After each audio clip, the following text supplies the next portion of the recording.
When was the last time you put me on yours in your vlog? Alright, explain to us what happened to the Q50. So practically got bored of it.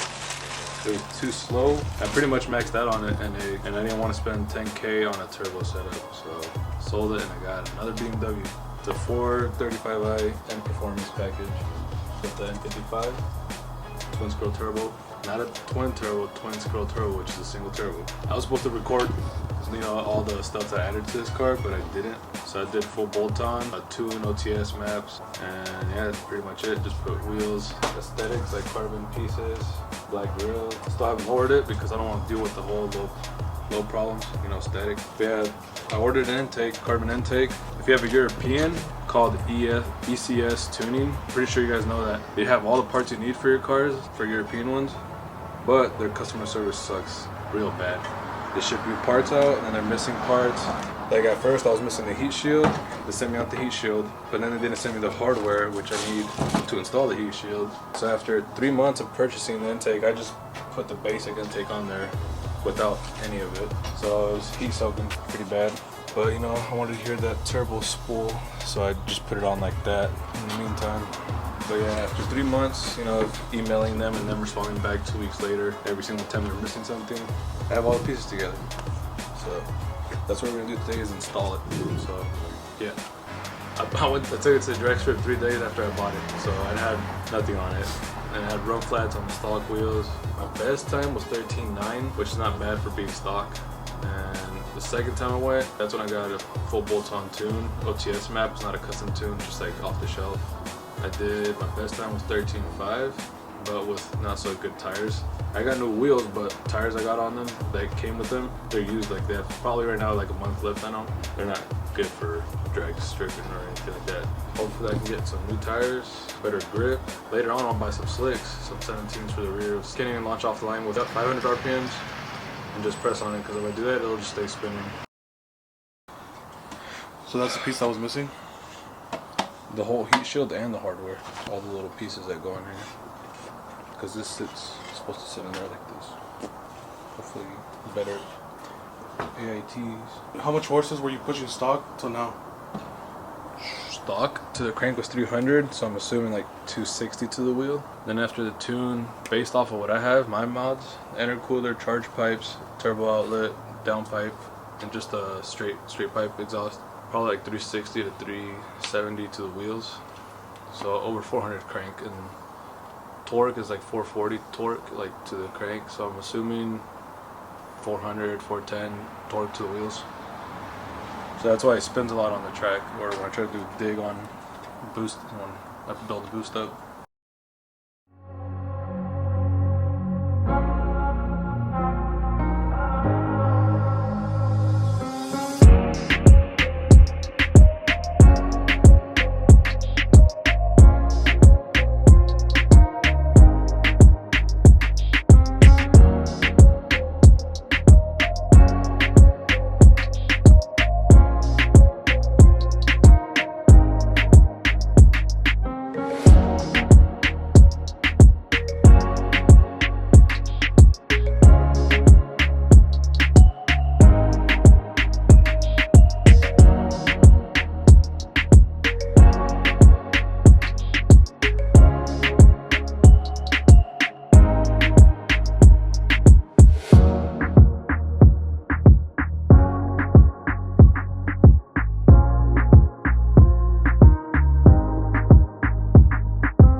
Yeah, it should extract a lot of heat.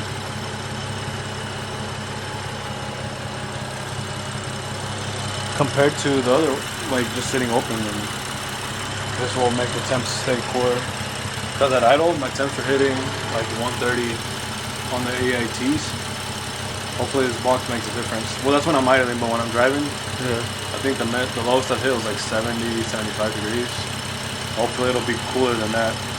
Interesting. So better colder air, you know, better boost. It's deep. More horsepower. Where are we going right now? Car wash. Because my car's dirty as fuck. Alright, let's go.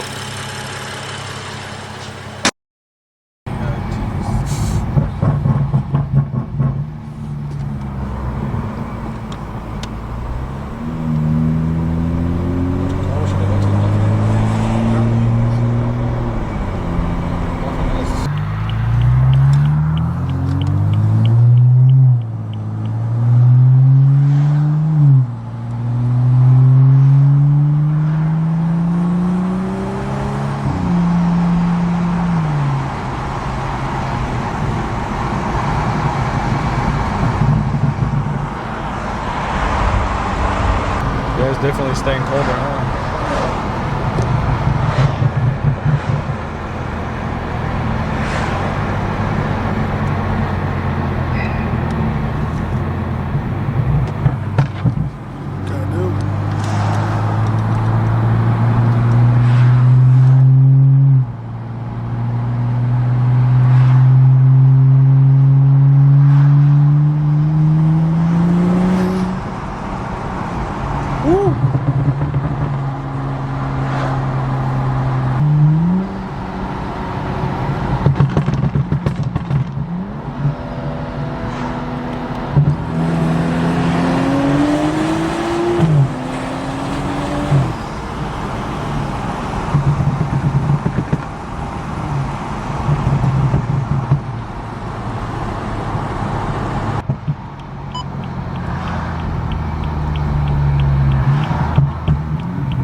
Yeah, I took quarter water, sold it in bottles for $2. From Coca-Cola came and bought it for bands. What the fuck? Have a baby by me, baby. Be a millionaire. I write the check before the baby comes. Who the fuck can? I got the magic shit. I'ma die trying to spin this shit. Southside's up in this bitch.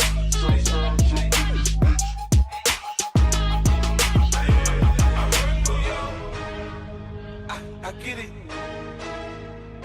I get it. I get it. I get it. I get it. I get it. I get it.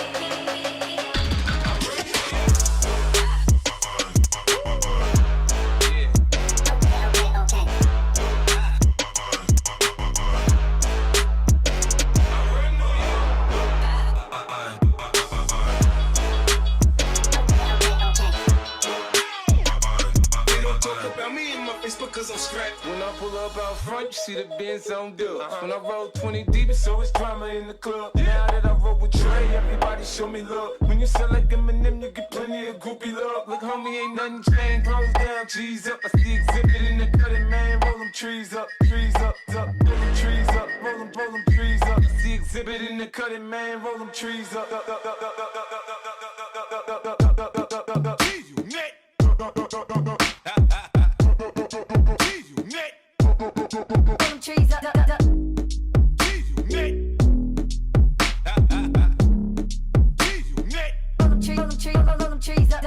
I got money to blow and party. I've been watching you twist your body. I've been watching you twist your body. And yeah, you got me in a trance. I got the finest girls in France. Such a feeling when you dance. Such a feeling. Okay.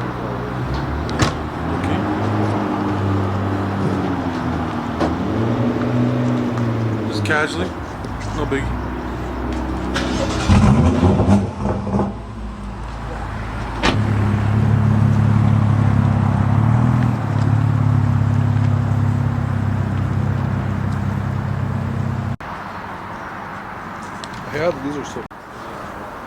The